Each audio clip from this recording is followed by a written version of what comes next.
ہوں، لیکن اگر مجھے موت آ جاتی ہے نا تو سب کی میں شکایت ضرور کروں گا اللہ سے، تو اس سے اچھا پھر میں مر ہی جاتا ہوں۔ وہ امانت پڑی ہے آپ سب کی، وہ میں چاہتا ہوں آپ سب واپس ہی لے لیں، اس سے اچھا میں اپنے آپ کو اللہ کے سپرد کر دیتا ہوں۔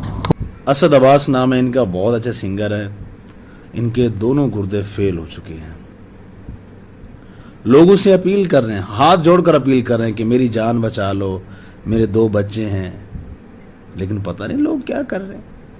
اللہ نے ہمارے عوام کے پاس اتنا پیسہ اللہ نے دیا ہے، یہ عیاشی کے لیے کئی لاکھوں روپے ایک رات کے لیے خرچ کر دیتے ہیں، لیکن کسی کی جان بچ جائے، اس کی جان بچنے سے، اس کے 2 بچے ہیں، بیوی ہے، وہ 2 بچے یتیم ہو جائیں گے، اس کی اور اس لڑکے کی ماں، اس کی یہ تکلیف دے کر وہ ماں فوت ہو گئی، اس کی بہن فوت ہو گئی جو اس سے اٹیچ تھی۔ ماں ہے، ماں کہاں دیکھ سکتی ہے بچے کو اس تکلیف میں۔ ہمارے ہاں ایک ہمارا وزیر اعظم سگنیچر کرتا ہے تو اس کا وہ 35-40 لاکھ کا بکتا ہے، کسی کی جان کی کوئی قیمت نہیں ہے۔ کہاں سو رہے ہو آپ لوگ؟ کیا آپ لوگوں کے ضمیر مر چکے ہیں؟ یہ بات سن کر اسد عباس کی میں نے یہ بات جو سنی ہے، خدا کی قسم دل رو پڑا ہے۔ میرے پاس اتنا کچھ نہیں ہے کہ میں اس کے لیے کچھ کروں۔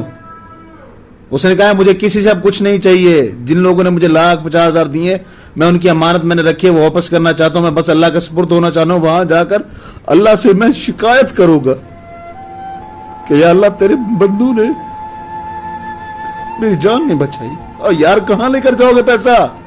کسی کی جان بچا لو، اللہ آپ کو اس کا اجر دے گا اس دنیا میں اور آخرت میں۔ پیسہ نہیں ساتھ جائے گا، کچھ نہیں جائے گا، صرف اعمال ساتھ جائیں گے۔ خدا کا واسطے میں اپنی گورنمنٹ سے اپیل کرتا ہوں، کچھ کریں یار۔ احساس، جس انسان میں احساس نہ ہو وہ کیا انسان ہے؟